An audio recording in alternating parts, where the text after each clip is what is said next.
The Book of Enoch, Chapter 91. After journeying through the heavenly realm and returning to earth, Enoch is preparing to be taken back up into the heavens once again. What if the Bible you've known your entire life is incomplete, not altered, not lost, but intentionally left behind? High in the mountains of Ethiopia, far from the influence of the Western world, the Ethiopian Orthodox Tewahedo Church has preserved something extraordinary: an ancient 81-book Bible, a canon untouched for centuries, filled with mysterious texts, visions of heaven, strange prophecies, and accounts that some believe could change how we see Jesus forever. Can people really see the future? Receive messages from across time and space? For centuries, seers and prophets. So why were these books excluded from the Bibles used by most of the world today? What did they contain that made them too controversial or too powerful? Now, as Mel Gibson, the director behind The Passion of the Christ, moves forward with a long-awaited sequel, rumors are growing. Some believe these forgotten scriptures could influence what comes next, bringing ancient hidden ideas into the global spotlight. The question is no longer whether these texts exist. The real question is, what happens when the world finally sees what was left out? No single Bible. Here's a fact that surprises almost everyone. There is no single Bible. There never was. The Protestant Bible has 66 books. The Catholic Bible has 73. The Eastern Orthodox canon includes a few more.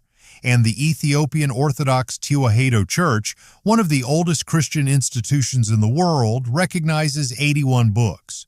Some scholars count it slightly differently depending on how you categorize the text, but the point stands. Their canon is significantly larger, and this isn't some obscure fringe group. Ethiopian Christianity traces its roots back nearly 2,000 years. The book of Acts 8 tells the story of an Ethiopian eunuch, a court official of the Kandake, the queen of the Aksumite kingdom, who was reading from the scroll of Isaiah when the Apostle Philip encountered him on the road. That story is right there in the New Testament. Ethiopia's connection to the biblical world isn't a footnote, it's embedded in the text itself. The Aksumite Empire, centered in what is now northern Ethiopia and Eritrea, adopted Christianity as its official religion in the 4th century, making it one of the first kingdoms in the world to do so. Around the same time, the scriptures were being translated into Ge'ez, a Semitic language that serves as the liturgical tongue of the Ethiopian Church to this day. The manuscript you see here dates from about the 1720s. And it comes from Ethiopia. It's written in Ethiopic. It's the Gospels of Matthew and Mark, written in the ancient language Ge'ez. And when those translations were made, they included books that other traditions would eventually set aside. Books like First Enoch, the Book of Jubilees, sometimes called Little Genesis, which retells the stories of Genesis and Exodus, with an angel dictating the narrative to Moses on Mount Sinai, adding layers of detail about calendars, covenants, and the spiritual warfare behind human history.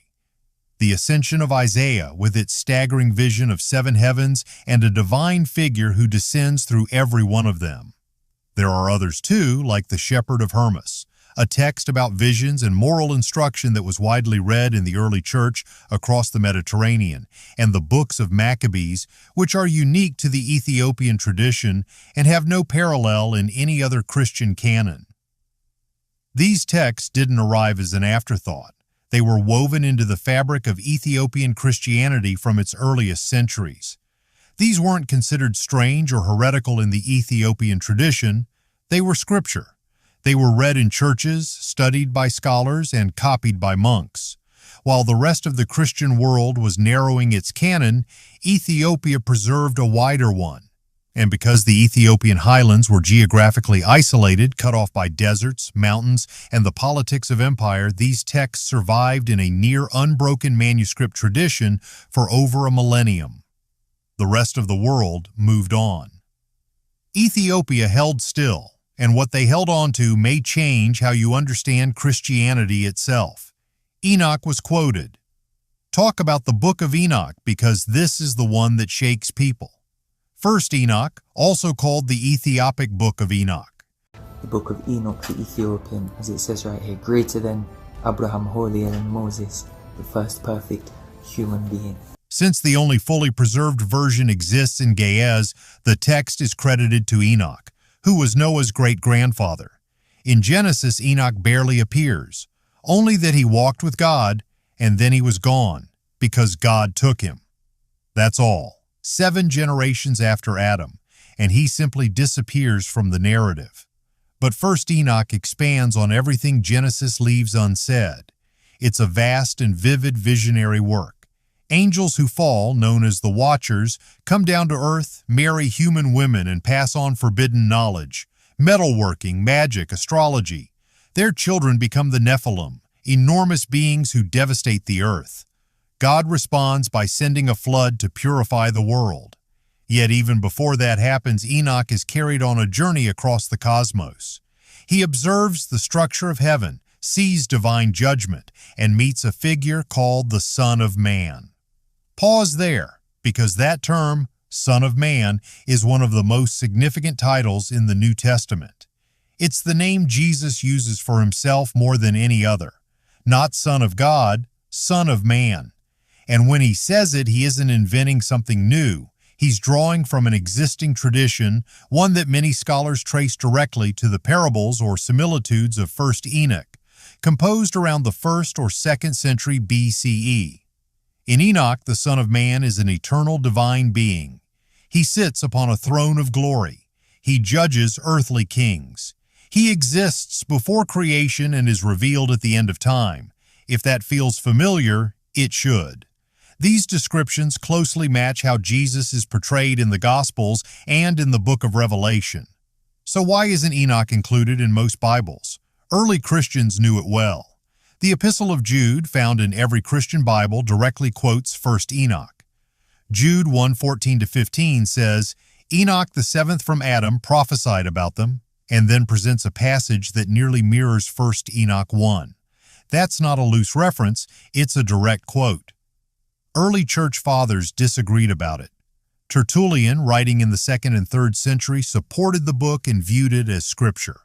Others, such as Origen and Augustine, were more reserved.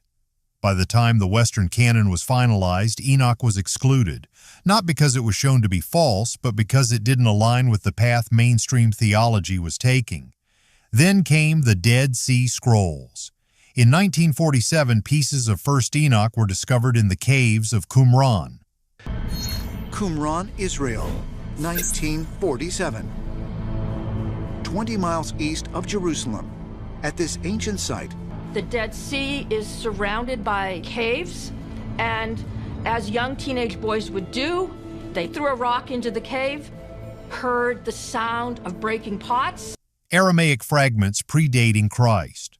Multiple copies, 11 manuscripts worth, scattered across several caves. This wasn't a medieval forgery or a fringe curiosity. Enoch was part of the library of a serious Jewish community living in the centuries right before Jesus. It was widely read, deeply studied, and it shaped the theological vocabulary that the New Testament writers would later use. Consider the weight of that. A text that describes a pre-existent divine figure called the Son of Man, written before the birth of Jesus, found in the same region where John the Baptist was preaching. The connections aren't speculation. They're sitting in a museum in Jerusalem right now, written on fragments of parchment that are over 2,000 years old.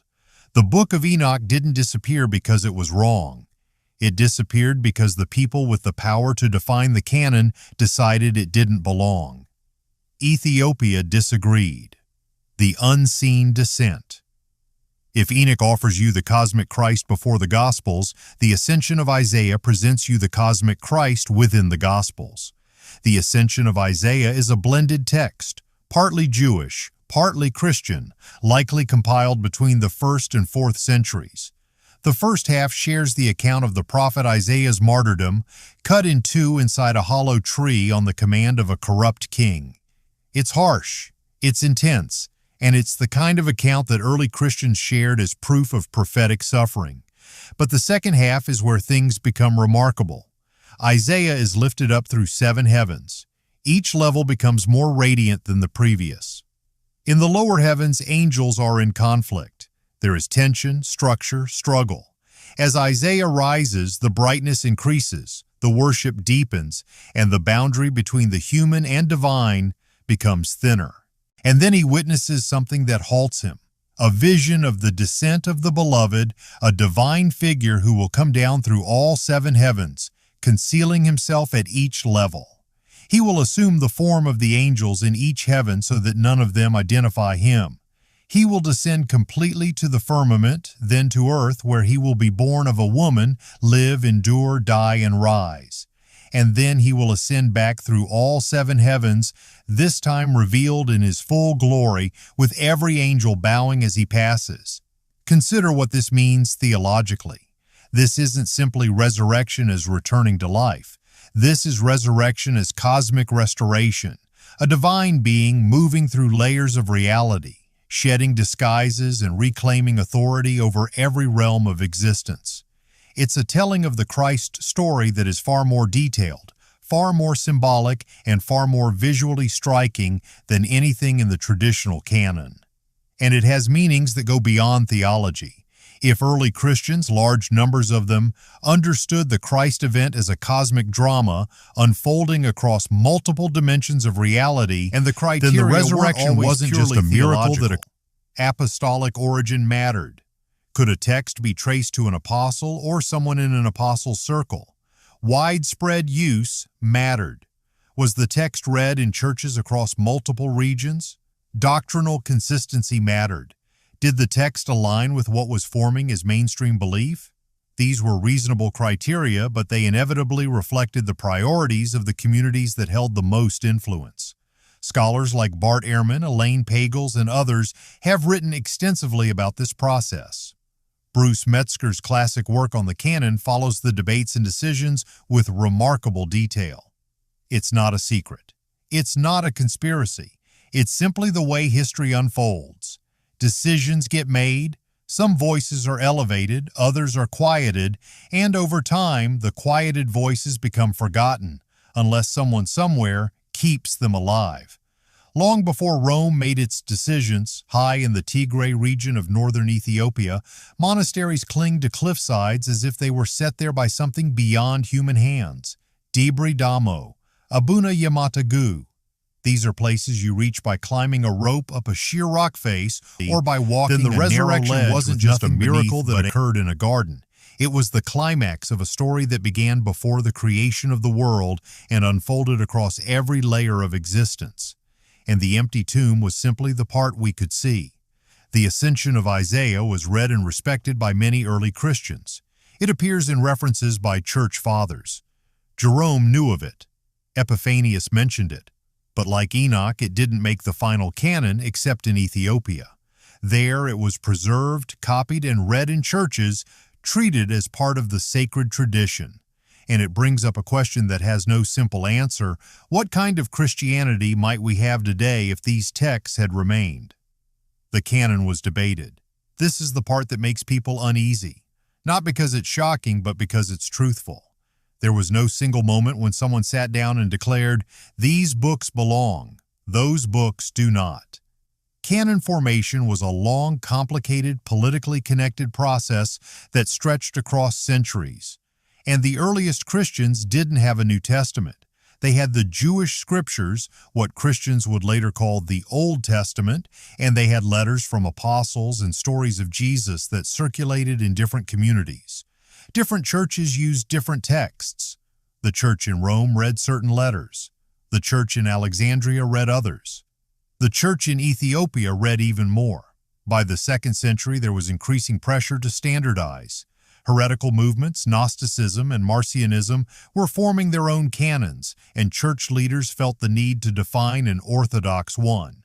Marcion in particular forced the issue.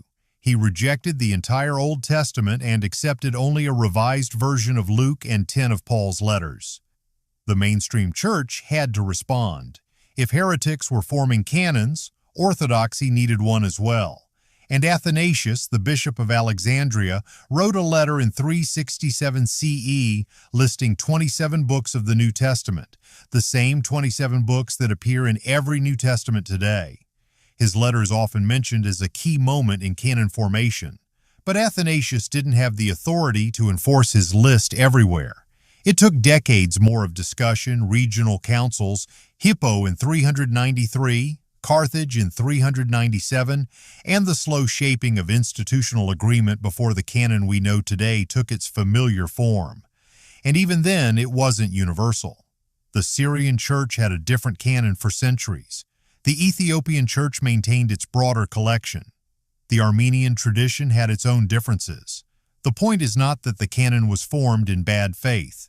Many of the people involved were sincere, thoughtful theologians trying to preserve what they believed was divinely inspired. But the process was also influenced by politics, geography, language, and power. Texts in Greek were more likely to be included than texts in Aramaic or Ge'ez. Texts supported by the church in Rome carried more institutional influence than texts supported by the church in Axum. Texts that aligned with emerging orthodoxy survived. Texts that challenged it were set aside, and the criteria weren't always purely theological but air. They were built this way intentionally. Isolation was the purpose. Debris Damo rests on a flat-topped mountain, reachable only by scaling a 15-meter cliff with a leather rope. It was founded in the 6th century by Abuna Aragawi, one of the 9 saints, a group of missionaries credited with spreading Christianity deep into the Ethiopian highlands. For over 1,500 years, monks have lived on that mountain. They grow their own food, they pray, and they copy manuscripts by hand in Ge'ez on goatskin parchment, prepared the same way it was made 1,000 years ago. And that isolation became the greatest preservation method in the history of Christianity. While libraries burned in Alexandria, while texts were destroyed during doctrinal conflicts in the Roman Empire, while centuries of war and upheaval erased manuscripts across Europe and the Near East, the Ethiopian monks kept copying generation after generation, passing down not just words but technique, not just theology, but the physical process of turning animal skin into sacred text. Across Ethiopia, there are an estimated 350,000 Christian manuscripts spread across roughly 20,000 churches and 8,000 monasteries. Many have never been fully recorded, some have never been photographed. The Gunda Gunda Monastery in eastern Tigray alone holds over 220 volumes, almost all dating from before the 16th century, one of the largest collections of its kind anywhere in the country. And then there are the Garima Gospels, held at Abba Garima Monastery near Adwa. The Garima Gospels were long believed to be medieval, perhaps 900 years old. Then, in the early 2000s, radiocarbon testing was carried out at Oxford University. The results surprised the academic world. Garima II, the older of the 2 volumes, was dated to approximately 390 to 570 CE. That potentially makes it the oldest surviving, complete illuminated Christian manuscript on Earth, older than the well-known Rabula Gospels from Syria, dated to 586. Its pages contain vivid evangelist portraits, decorative canon tables, geometric patterns, and a depiction of the Temple of Solomon that has no parallel in Christian art. And those pages survived not because they were stored in a climate-controlled vault. They survived because monks wrapped them in cloth, placed them on stone shelves, and turned them with bare hands for over 1,500 years. The ink is original. The colors are original. Even the binding is original. But this story of preservation is not just ancient history, it is painfully present. In November 2020, war broke out in the Tigray region. Ethiopian federal forces and Eritrean troops moved through the highlands. Debre Damo, that 6th century monastery on top of an unreachable cliff, was struck by artillery in January 2021. Eritrean soldiers climbed up and looted it. At Waldaba Monastery in western Tigray, monks and nuns reported that invading forces took over 3,000 parchment manuscripts and more than 300 ancient crosses made of gold and silver. Looted manuscripts began appearing on eBay, sold for a few hundred each. A report from the Tigray Orthodox Church Diocese found that 326 members of the priesthood were killed in just the first 3 months of the conflict. At least 40 churches and monasteries suffered documented damage, with hundreds more believed affected. The fate of the Garima Gospels during the conflict remained uncertain for months. Think about that. 15 centuries of unbroken preservation through Muslim invasions in the 16th century, through Italian colonial campaigns, through famine and revolution, and then, in a matter of weeks, irreplaceable manuscripts vanished into the fog of modern war. The Ethiopian manuscript tradition is staggering in its scope. Tens of thousands of manuscripts exist across the country in monasteries, churches, and private collections.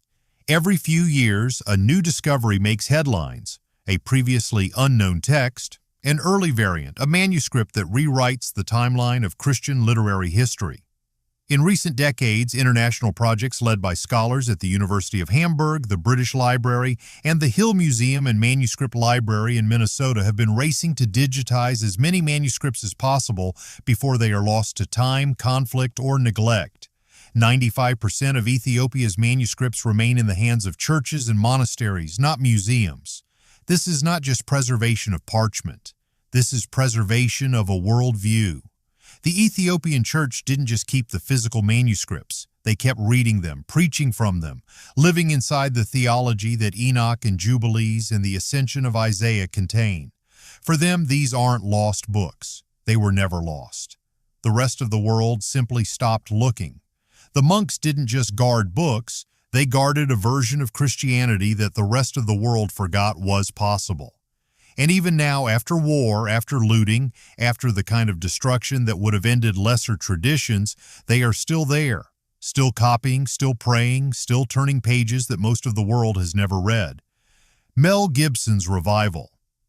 In 2004, Mel Gibson's The Passion of the Christ earned over $600 million at the global box office. It was intense, it was emotional, it was controversial. And it showed that there was a massive audience for a cinematic version of the story of Jesus that didn't soften the message. For years afterward, Gibson spoke about creating a sequel, one that would explore the resurrection. But this wouldn't just be a continuation. In interviews, Gibson shared a desire to go far beyond the empty tomb. He talked about showing the experience of what happened between the crucifixion and the rising, exploring the descent, the realms beyond the physical. If that language sounds familiar, you've been paying attention. The idea of Jesus descending through realms, confronting forces, moving through layers of the cosmos. That's not standard gospel narrative. Matthew, Mark, Luke, and John give you an empty tomb and post-resurrection appearances. They don't give you the journey. But the Ascension of Isaiah does. The traditions preserved in the Ethiopian church do. The broader landscape of early Christian cosmic theology does. Gibson is Catholic. He's deeply rooted in tradition. Whether or not he draws directly from texts like 1 Enoch or the Ascension of Isaiah, the theological ideas behind those texts have echoed through Christian thought for centuries. In the Apostles' Creed's phrase, "He descended into hell." In medieval vision literature, in Dante, in Milton, these ideas never fully disappeared. They simply went underground. A Gibson resurrection film that takes the multi-realm cosmic descent tradition seriously could achieve something remarkable. It could introduce millions of viewers to a version of the Christ story that is wilder, more visually stunning, and more theologically ambitious than anything mainstream cinema has attempted. It could show audiences that the story they think they know has dimensions they've never experienced. Think about the visual potential alone. 7 heavens, each one unique, each one growing in glory and fear. Angels that don't look like Hallmark cards. They resemble the creatures described in Ezekiel and Revelation. Wheels within wheel and revelation. Eyes covering every surface. Wheels within wheels. Eyes covering every surface. Voices that shake the foundations of reality. A Christ figure moving through these realms, not as a passive spirit, but as a conquering king, reclaiming territory, breaking chains, descending into the deepest darkness before rising through every level of creation. That's not just a religious film. That's a cinematic spectacle, and the cultural impact could be enormous. The Passion of the Christ didn't just make money. It changed how people talked about faith in public. It sparked conversations in churches, classrooms, and living rooms that lasted for years. A resurrection film that draws on the cosmic traditions of early Christianity could do the same thing, but with a broader scope. It could make people ask questions they've never thought to ask, questions about what was left out of the Bible, about who made those decisions, about what else might be waiting in the manuscript traditions of churches they've never heard of. And it could send many people to their search engines typing in phrases like Book of Enoch, Seven Heavens, and Ethiopian Bible, which might be exactly what this story needs.